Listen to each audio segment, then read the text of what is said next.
He left his mansion locked and lifeless. But when he returned unannounced, the woman he paid to clean was rocking his son like a mother. Marcus Langford was the kind of man headlines worshipped and employees feared. At just 40, he had built one of the largest tech empires in the world. The media called him a genius, investors hailed him as a visionary, and competitors labeled him a shark. But behind all the glossy magazine covers, private jets, and conference speeches, there was a hollow man. A father who had no idea how to be one. His wife, Eleanor, had died of cancer 3 years ago. She had been the softness in his world, of sharp angles. When she passed, something inside Marcus broke. But instead of grieving like an ordinary man, he did what he did best, buried himself in work, poured himself into acquisitions, and disappeared from the life he once knew. His son, Aiden, was only 2 when Eleanor died. Marcus had left him in the care of professionals, nannies, tutors, security teams, and, among them, a maid named Clara, one of many faces he paid to maintain the structure of his isolated world. She came every week, quiet, professional, never intrusive, just another name on the payroll. Marcus had met her only once, in passing. He remembered vaguely a woman with gentle eyes who said little and asked for nothing. Now, 3 years later, he found himself flying home on impulse. There had been no urgent meeting, no critical reason. Something unexplainable stirred in him. Maybe it was the empty boardroom he'd sat in that morning, surrounded by yes-men who never spoke truth. Or perhaps it was the picture of Eleanor and Aiden he kept hidden in his wallet, never shown, but never removed, that he called no one. Not his assistant, not the household staff, not even security. He wanted to see his home, not the polished version his team prepared, but the raw, unfiltered truth. The jet landed hours earlier than any return had ever been planned. Rain greeted him on the tarmac. A storm was coming to be by the time he reached the estate. The clouds were heavy and the world dimmed as he stepped inside, expecting emptiness. Instead, the sound of laughter floated down the hall, soft, unforced, joyful. He paused. He followed the sound, his steps muffled on the expensive wood flooring. As he reached the corridor near the nursery, he slowed. The door was slightly ajar. Inside, his 5-year-old son was giggling uncontrollably, his small body wrapped in a blanket like a superhero cape. Standing behind him was Clara, the maid. She was crouched, arms extended like wings, mimicking a flying motion as Aiden flew around the room. Faster, Mama Clara. Aiden squealed. Marcus blinked. Mama Clara? He pushed the door open silently and leaned against the frame. Clara hadn't noticed him yet. Her full attention was on Aiden, who looked brighter, more alive than Marcus had ever seen. Then, she scooped him up and sat in the rocking chair, the one Eleanor used to sit in. She began to hum.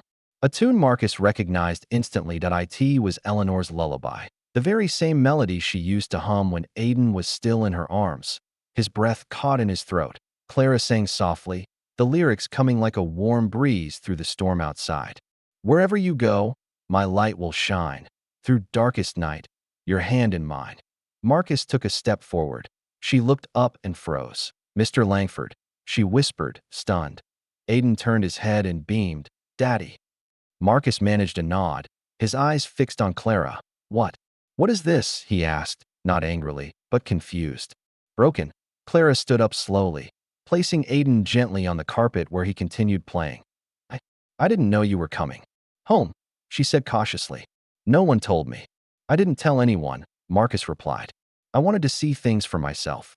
He looked around the room, toys neatly arranged, books in a little pile, drawings pinned on the corkboard. It looked like a home, a real one, not the sterile, polished environment he had assumed. His eyes returned to Clara. Why did he call you Mama Clara? She hesitated, glancing at Aiden. I didn't teach him that. He started calling me that months ago. I tried correcting him, but she trailed off. But what?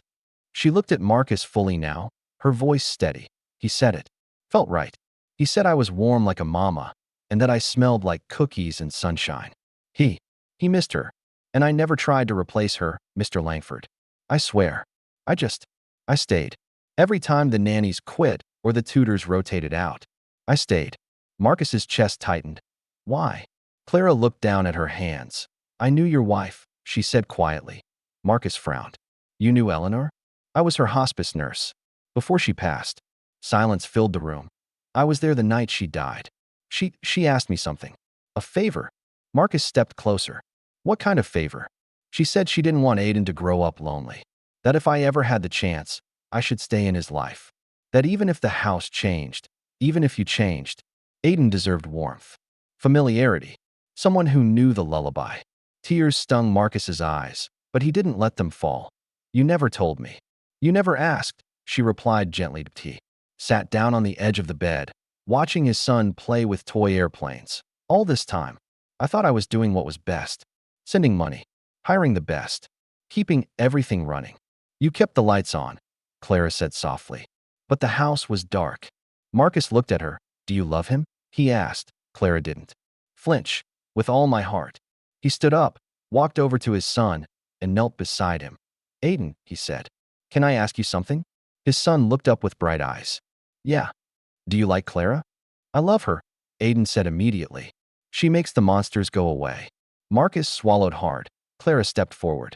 I know I'm just the maid to you. I never expected anything more. But your son, he needed someone to stay. I couldn't walk away from that. He looked at her, truly seeing her for the first time. No, he said. You're not just the maid. He walked over and extended his hand. You're the only person who stayed when I didn't. She took his hand, stunned. Thank you, he whispered, for giving him what I couldn't. And for the first time in 3 years, Marcus Langford felt something shift in his soul. A crack in the stone. A breath in the silence. A beginning. He didn't know what came next. But he knew this. He would never let his son, or Clara, feel abandoned again.